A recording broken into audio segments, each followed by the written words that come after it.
Hello and welcome back to Open Soon. And well, it's almost Christmas has come early. I have 3 new locks arrived today, thanks to Nick at the Australian Lock Sport Exchange, who has been very helpful and really turning into somewhat of a mentor. So as you know, in the last video I picked the Lockwood 334B45. Really a very challenging lock. That took me a while to get through. And it was a bit of a breakthrough reaching that level. I think I've learned a lot through that. So what arrived today were these two, considered to be at the same sort of level. They're on Reddit, they're blue belt locks. This is an American lock 1100, series 1100, which is almost a rite of passage really to pick one of these. And really a nice bit of kit, quite different to the Lockwood in that it isn't the sort of same really heavy brass, but these are nonetheless a well-made lock and something of an essential piece of kit for anyone in lock sport. And the Mako 427 here, again, similarly difficult to pick. This one's a little bit heavier and more solid than the American lock, but both really nice pieces of gear. And the other lock that arrived is this one. This is a Nemeth NF4. So on Reddit, this is a purple level, so the next level up, very difficult.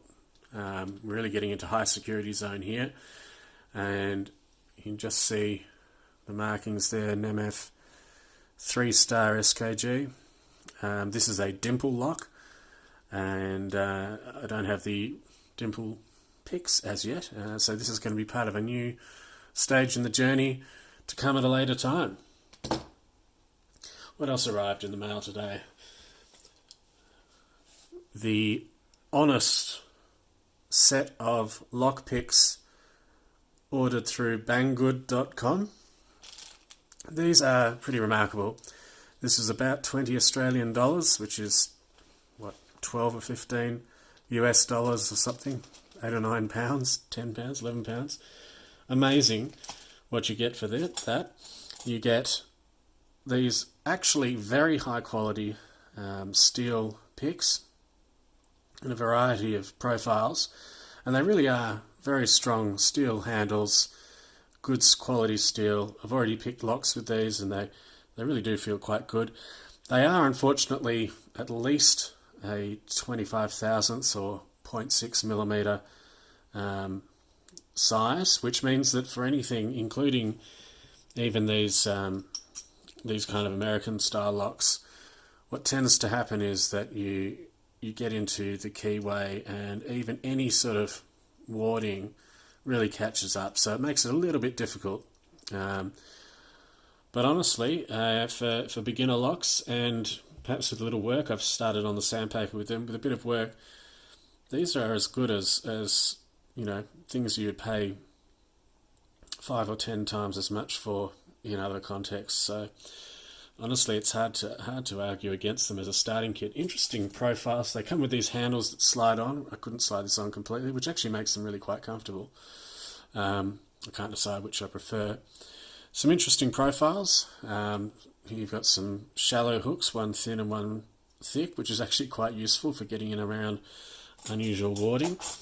And apart from that really quite ridiculous half diamond there, you've got these very strange profiles like that one. I mean, that is presumably, I don't know if you can see it there, it's a bit difficult. That is presumably so that it can catch on a pin and you can really push up a pin, but the end of that is so wide that I doubt that it tries to catch on more than one pin at once. A bit difficult. This thing, I mean, that's almost a flag for a dimple pick, but not quite. Bit of a kinetic rake there, based on a triple peak design, but it's really not very close. I mean, if you compare it to a triple peak Bogota, it's not quite there. And if you compare it even to the sort of more kinetic versions of the Bogota, it's really, yeah, it's sort of a W rake, but it's, yeah, not quite there. But anyway, I mean, didn't really pay for it, $20. A regular looking short hook, and again, I've done a bit of sanding back on this, really quite nice. One of the good things about these picks is because they're really quite solid, when you've got a lock that's being a bit problematic, you know, you've got some serrated pins that are seizing up, you can really get in there and give it some oomph, which can actually get the lock picked, which maybe I might show you in a sec. There's a more of a high reach hook there. There's a sort of a, yeah, I think that's something like the hybrid, trying to do something like the sort of hybrid DeForest type thing there. Another shallow hook. So you've got a selection of decent hooks, and with a bit of work with sandpaper or files or whatever, you can actually turn them into exactly what you need. Then there are these very unusual things. This large one here, large sort of ended one here, is a bit problematic. It's a bit more like a flag for dimples. Again, not much use for that. This very unusual sort of angular profile, you can see it there, is really unusual because it's so thin and because it kind of just juts up. I actually found it really useful in picking the Mako. So we might put that to one side to show you, because that narrow point and that high angle there is really good for just popping up into those serrated drivers and pins. So anyway, that's that. That was pretty. This set has been reviewed by various other people. It's pretty well known, but for the price, there probably aren't too many better value options out there. I mean, I would recommend personally that you go straight for Multi-Pick or Law Lock or Peterson's and get the high quality stuff straight away. I've already wasted a lot of money on non-quality picks, and I don't think that even as a beginner it's worth it. You're better off just getting a handful of picks that you're going to actually use and that'll last you a while. The other thing that arrived from Banggood.com is this, I think it's called Locksmith Tools Kit. I'm not sure what it costs. Again, it was about $15 or something. Came with a nice set of needle nose pliers that interestingly have actually been filed or ground down at the end to make them have a very narrow profile there, which actually makes them useful for pulling off clips and things like that. So that actually makes them a very useful pair of pliers. I did have to put some WD-40 on them. They were a bit seized coming out of the factory. This is your classic C-clip, E-clip remover, an essential piece of kit for gutting locks. Then you've got this, which it's a bit hard to explain without showing you. This is used on dimple locks with the Euro cylinders to hold down basically the pins of one cylinder while you unpick while you gut the other side. A bit hard to really describe, but quite a useful piece of gear. These for just holding cylinders in place, and 3 followers. And the great thing about this is that they come in, these 2 main ones come in 2 good, very useful diameters.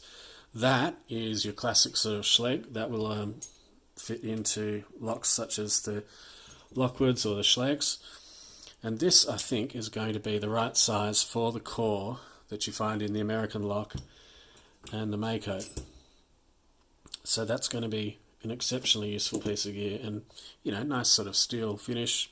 It's got that little channel down there. That channel is designed to fit through this when you're using that, so it's a quite a well designed piece of kit. I can't remember what these things are for. Again, it's useful. They're little buttons. And then you've got a hollow follower, and of course a hollow follower is useful when you've got locks that have tail pieces on them still. The tail piece can go in there as you follow through the lock. So that's a good little piece of kit. I'm particularly glad about having the C-clip remover, although we're not going to need that now. And the little pliers are quite useful. It also came with a pair of tweezers that that don't have a... So this is the Sparrows tweezers, which have got the sort of circle at the end, which makes them ideal for grabbing the pins out of Sparrows. But in some locks, notably in these and the Mako, you've got very, very small pins, and so you actually do need a more of a flat tweezer. So it's good to always have a bit of a selection of things to use there. So that's what's arrived today, which is pretty cool. Now, why don't we...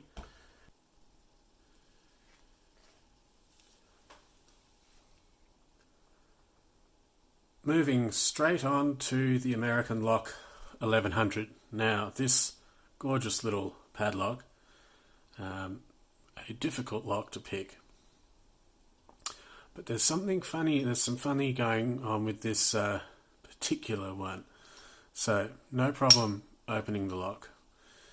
And then when we try to close it, there's no return spring, you have to actually turn the key. Now, I don't actually know if that's normal for a American lock, but it's definitely not normal for something like the 334B45, which clicks and then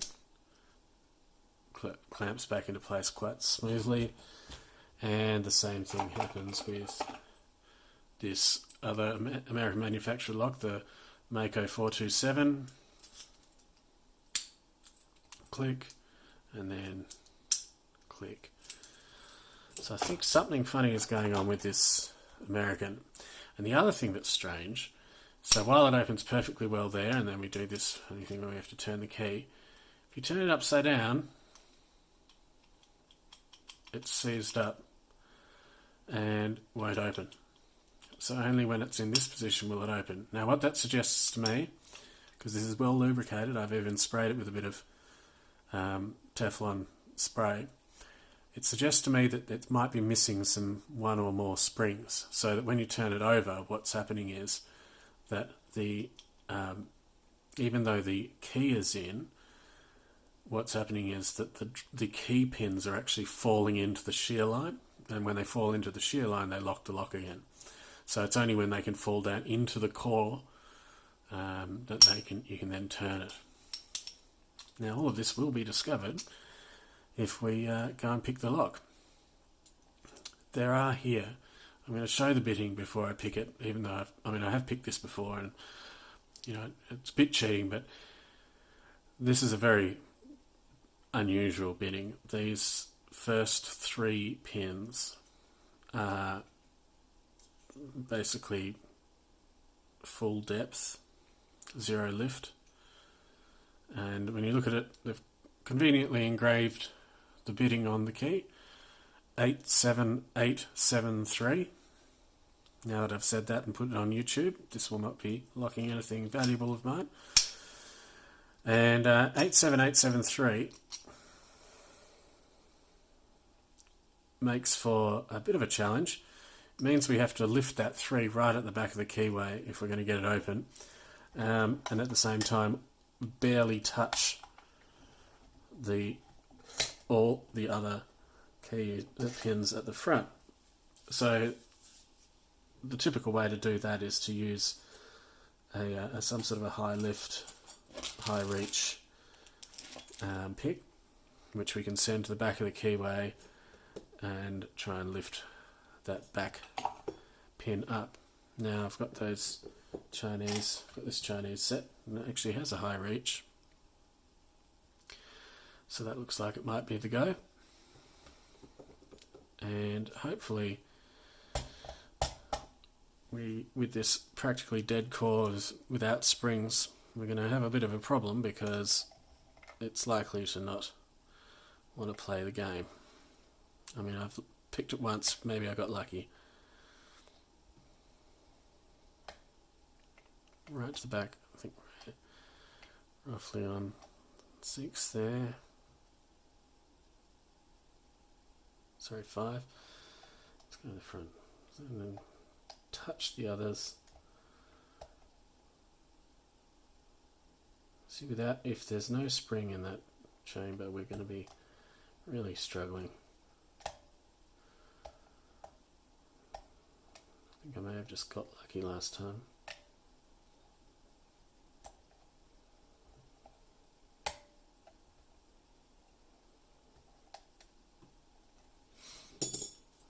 So I think I've got that pack one. Of course, if it's not the first binder, and I don't think it is, then you never really know. Let's try and let those pins down. Start again. It's obviously not the first binder, so shouldn't have to do much with these first lot. Just touch them. And down to 4.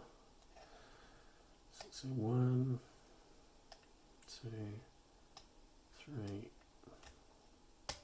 4, 1 again, no click, 2, 3, grab something a little bit higher reach, straight to the back,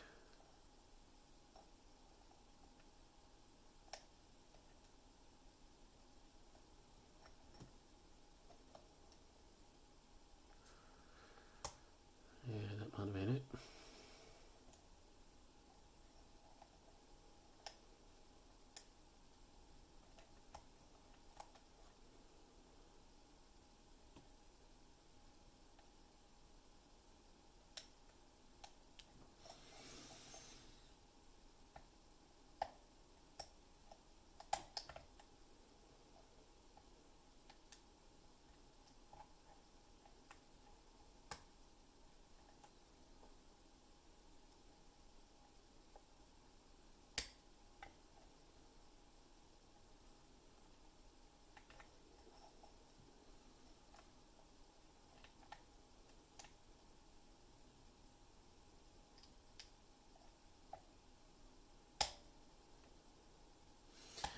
Without that return feedback of the spring, it's just inevitable that you'll overset the key pin, which is why when it's upside down the lock won't open. And if this doesn't work in a moment, I'm going to gut this to have a look and see if we can't fix it. Yeah, look, I think let's have a look and see what's going on, because that is unusual behaviour in a lock.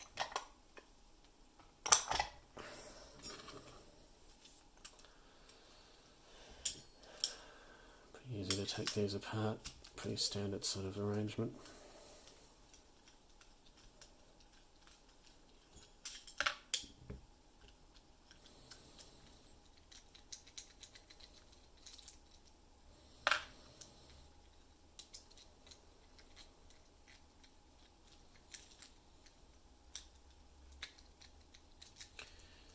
I've managed to get it completely stuck by not taking the key out.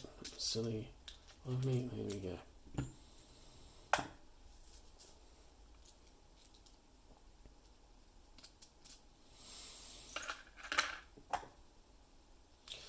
Tiny little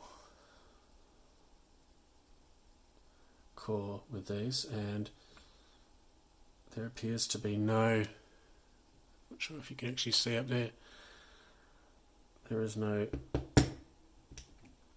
obvious bypass prevention put into place.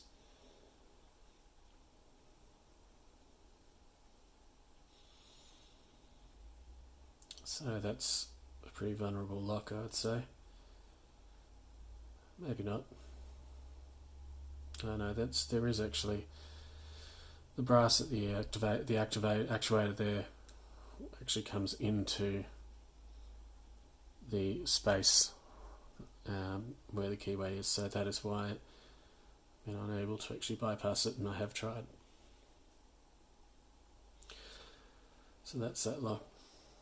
It's nicely anodized. I'm pretty sure this is aluminium. It's not light. It's not very heavy. Okay, what do we have to do to get this thing open? Looks like we've got beloved C-clips.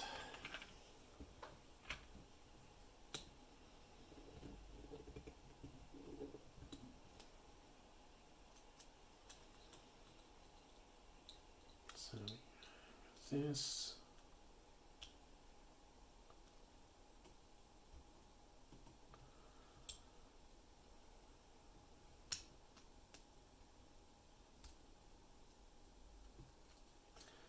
one of the more comical aspects of watching lock videos, I think. Watching people struggle with C-clips. There we go. That's really quite useful. That's from that Chinese set. Okay, is this going to be the right size follower? So, I've got that groove there. Just a little bit of a worry. Might need something to shim with it. My famous film, shim. Put the key back in. Now, one of the things about these cores, which you don't see in the Lockwoods, is these holes that line up with the Bible holes, and that means that if you turn it a full 180 degrees, you can lose all the key pins straight out of the bottom of the lock. So it's definitely a trap for young players. Let's turn it this way, so we've got something to follow. Don't know if that's going to slide in there. Is there enough room for something like film?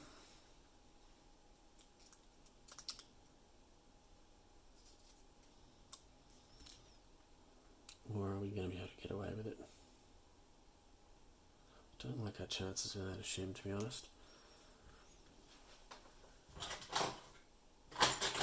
Makes me nervous when I see that sort of C-clip position.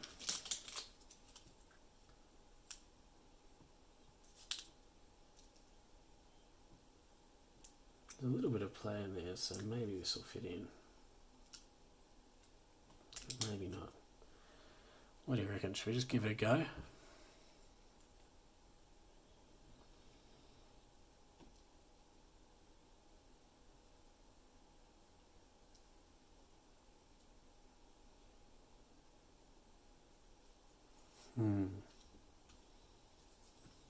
An interesting conundrum.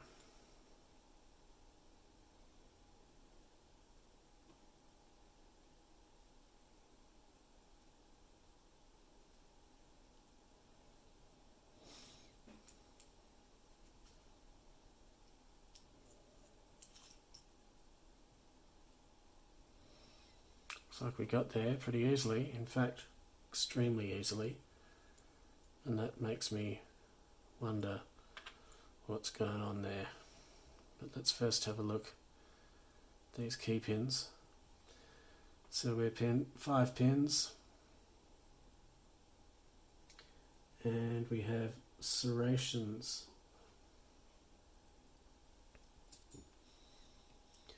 So 1, 2,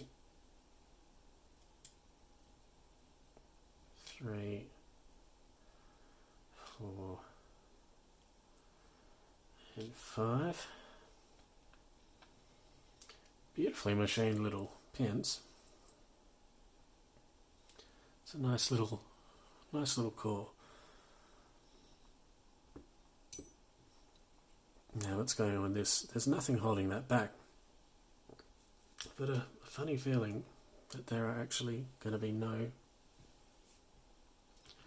springs in this at all. And if there are, they're going to be almost non-existent.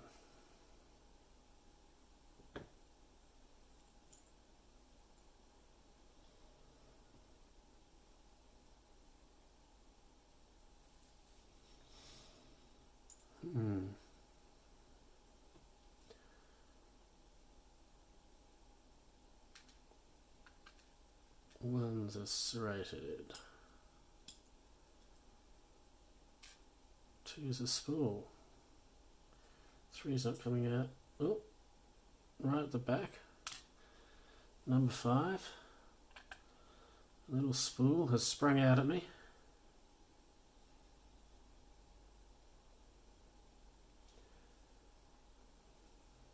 I don't know what order these are going to come out in.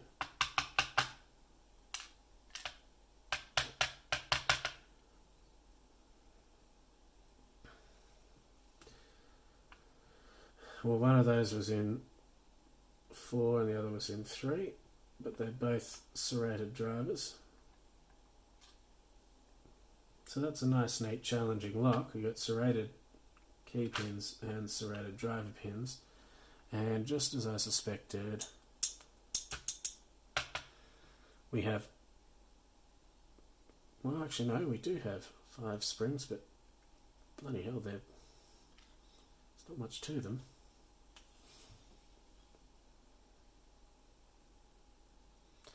So why wasn't that locking? I think this is, when you put these springs next to each other, they're in terrible shape.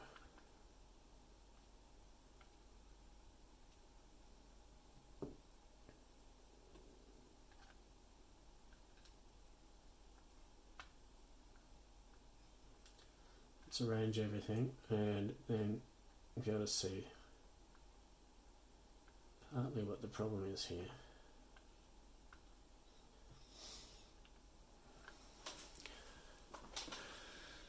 So we've got a situation where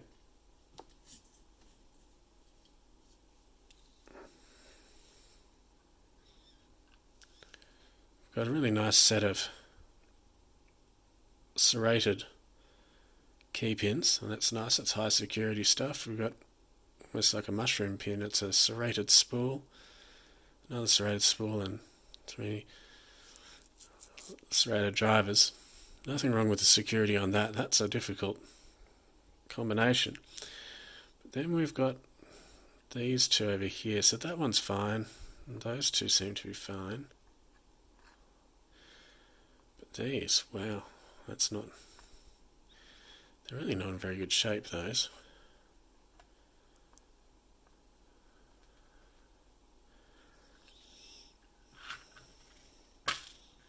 It may explain, oops, why we're having all these problems.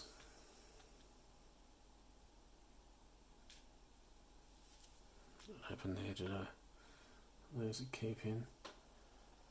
No, that's just,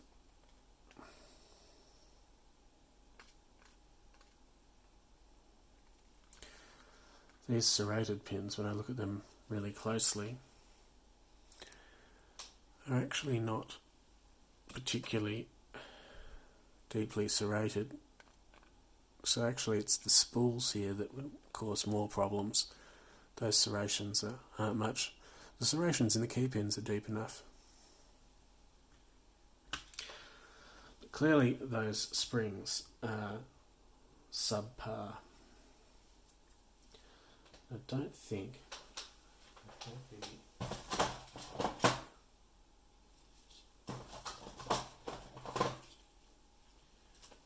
springs that would fit, because I have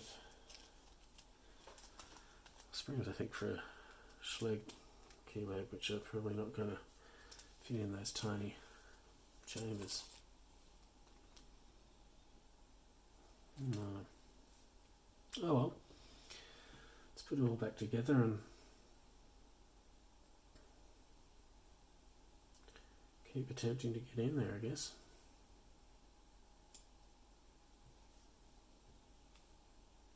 Just remind myself which is the front. West Heavens.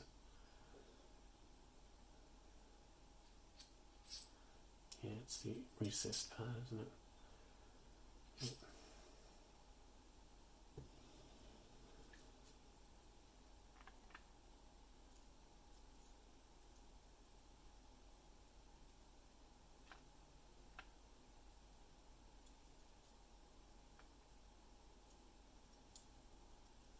God, they're pathetic, these springs. You can see once you put them into the Bible, they're sitting well below. It's a bit hard to see, but they're sitting well below the lip of the chamber. So even with the driver in there, they're hardly going to be doing much.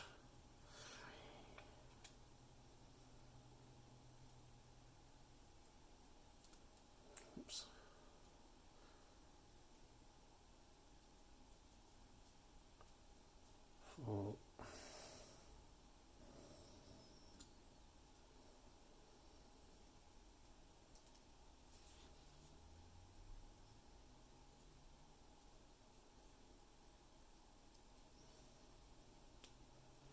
can probably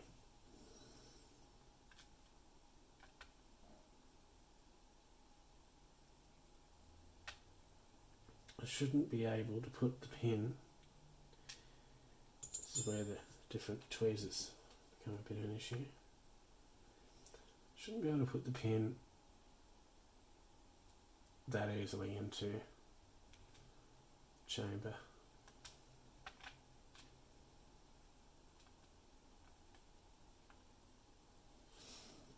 So it's a bit of a disappointment.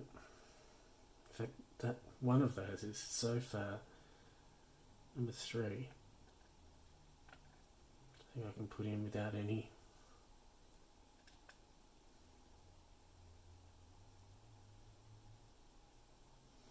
I don't know if you can see that, but number 3 I've now put in, and it's completely beyond the shear, or right at the shear zone. That might be the one that's keeping the lock.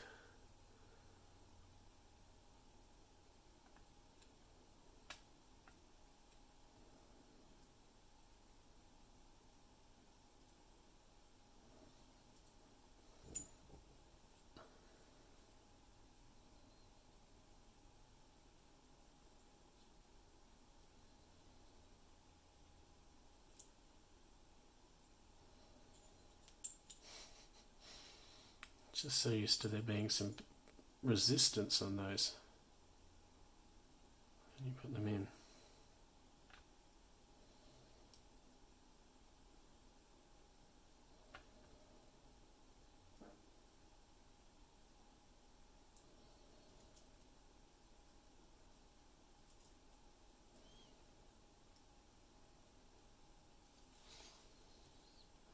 Well, the follower will hold them in.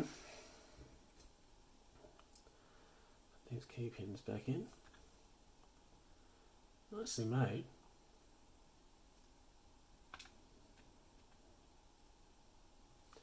Just they're a bit more difficult to handle than the 3mm sized pins. I don't think they'll fit in this.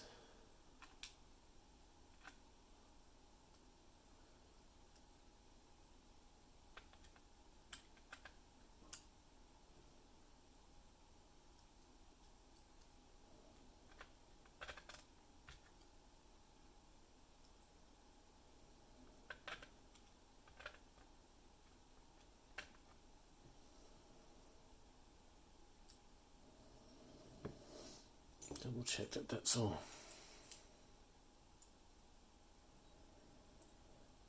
looking pretty good.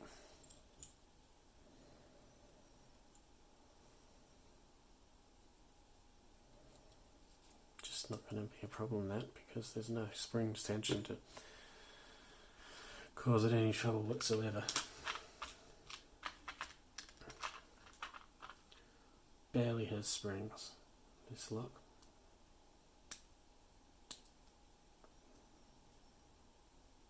The C-clip back on.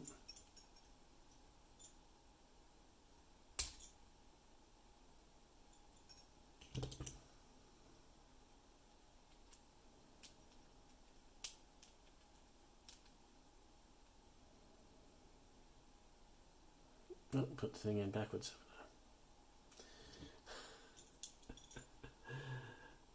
Classic rookie error.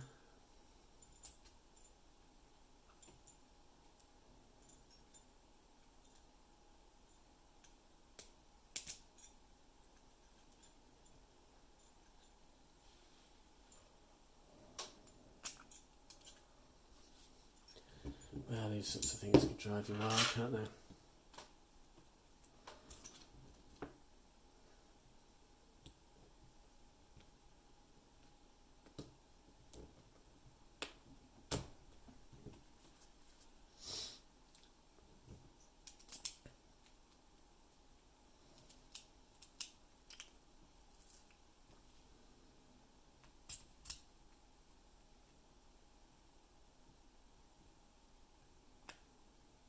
Have I seized this now because of these ridiculous tolerances?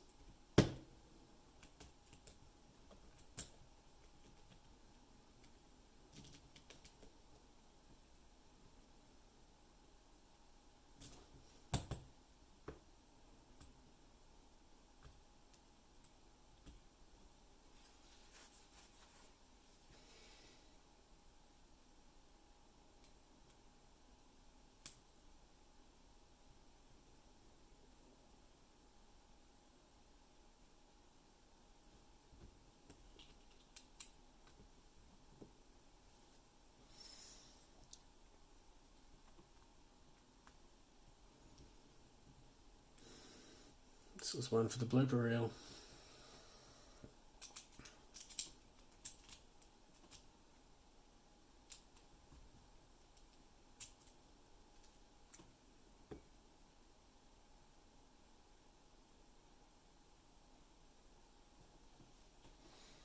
Maybe it's fallen into that back chamber.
There we go.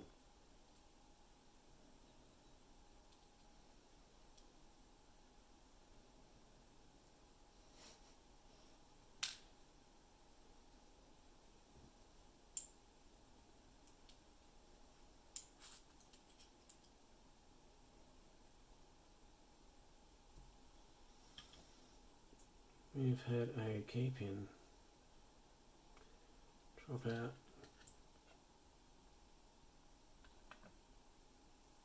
Did it drop into? It's amazing like this. This has really got me worked up. No, that's from 5.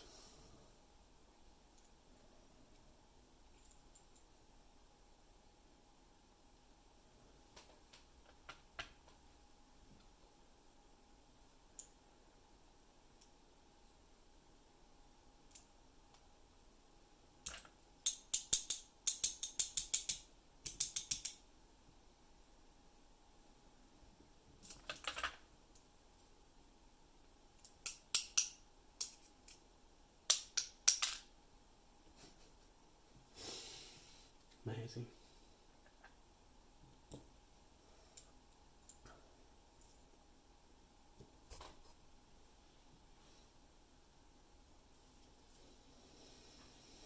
Comical.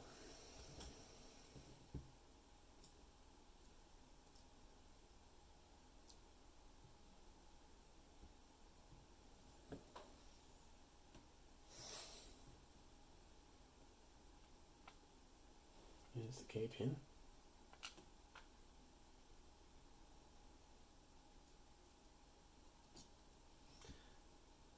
The only half decent spring in the whole bloody thing.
That's better.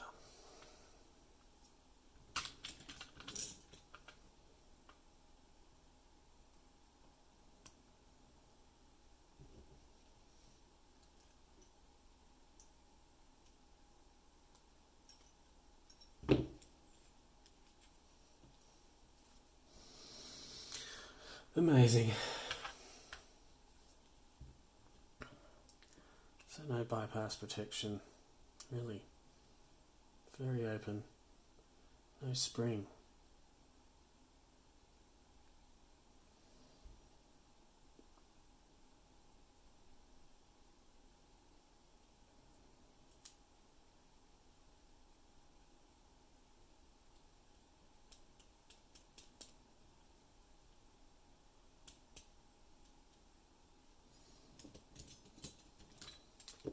There's those holes that the key pins can fall into.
Oops.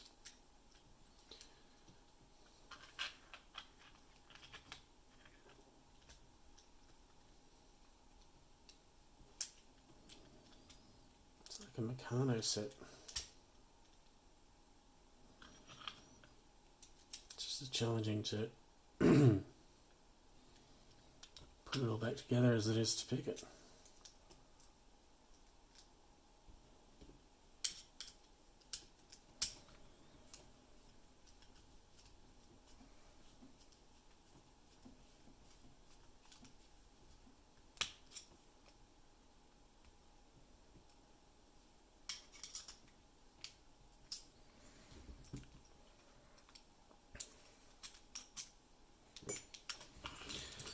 Well, I don't know what's going on with that, but those springs are rubbish. And not having the return is also rubbish. What's this one going to do for us?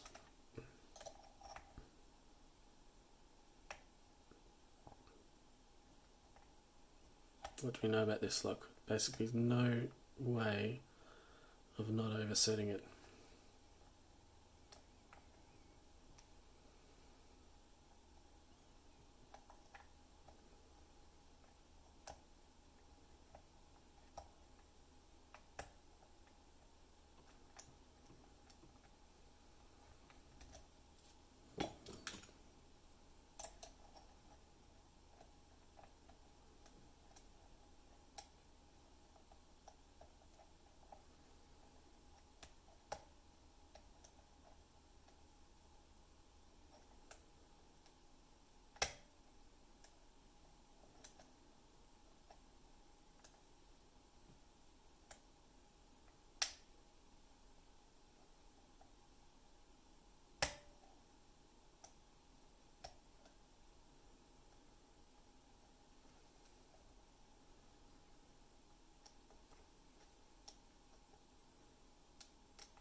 Definitely testing my patience this here lock.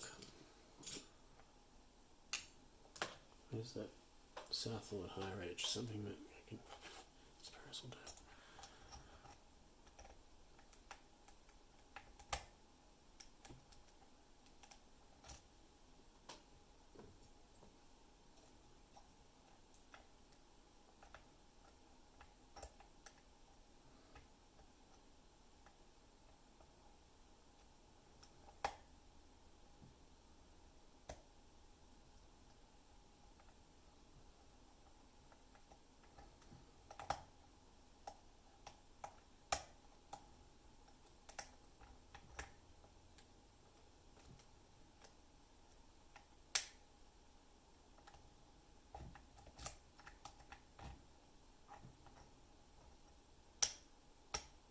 And we're open. Wow.